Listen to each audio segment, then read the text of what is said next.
ആത്മീയ പഠന കേന്ദ്രം ഉദ്ഘാടനം ചെയ്തു. ചവറ മടപ്പള്ളി NSS കരയോഗത്തിലാണ് ആത്മീയ പഠന കേന്ദ്രം ആരംഭിച്ചത്. സ്വാമി കൃഷ്ണമയാനന്ദ തീർത്ഥപാദർ ഉദ്ഘാടനം ചെയ്തു.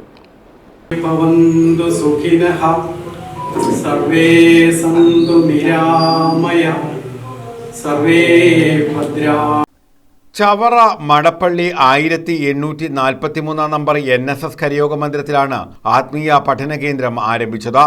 പത്മന ആശ്രമത്തിലെ സ്വാമി കൃഷ്ണമയാനന്ദ തീർത്ഥപാദർ ആത്മീയ പഠന കേന്ദ്രത്തിന്റെ ഉദ്ഘാടനം നിർവഹിച്ചു.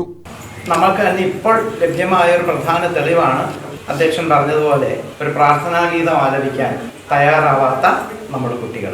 കുഞ്ഞുങ്ങളുടെ കുഴപ്പമല്ല, അത് രക്ഷകർത്താക്കളുടെ കുഴപ്പമാണ്. കാരണം സന്ധ്യാനാമം ജപിക്കുന്ന എത്ര വീടുണ്ടെന്ന്. പണ്ട് വിളക്ക് വെച്ച് കൈയും കാലും കഴുകി വിളക്ക് വെച്ച് അതിൻ്റെ മുമ്പിൽ മുത്തശ്ശിയുടെയും മുത്തശ്ശൻ്റെയും ചുറ്റും ഇരുന്ന് നാമം ചൊല്ലി വളർന്നു വന്ന ഒരു തലമുറ തല നരച്ച് കടന്നു പോയി.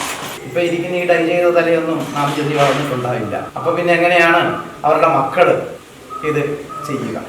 അതുകൊണ്ട് ഇവിടെ കുട്ടികളെ എത്തിക്കാനുള്ള ദൗത്യം രക്ഷകർത്താക്കളിൽ നിക്ഷിപ്തമാണ്.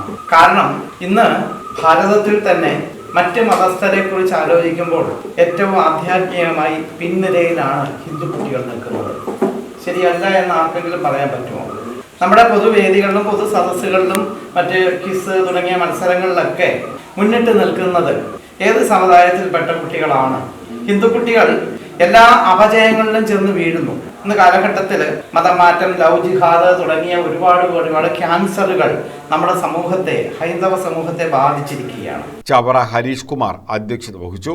ഗിരീഷ് കുമാർ മുഖ്യ പ്രഭാഷണം നടത്തി. ഗോപാലകൃഷ്ണപിള്ള, രാജൻ പിള്ള, രാധാകൃഷ്ണപിള്ള, രാജേഷ് വട്ടത്തറ, അരവിന്ദാക്ഷൻ പിള്ള തുടങ്ങിയവർ പങ്കെടുത്തു. News bureau, Chavara.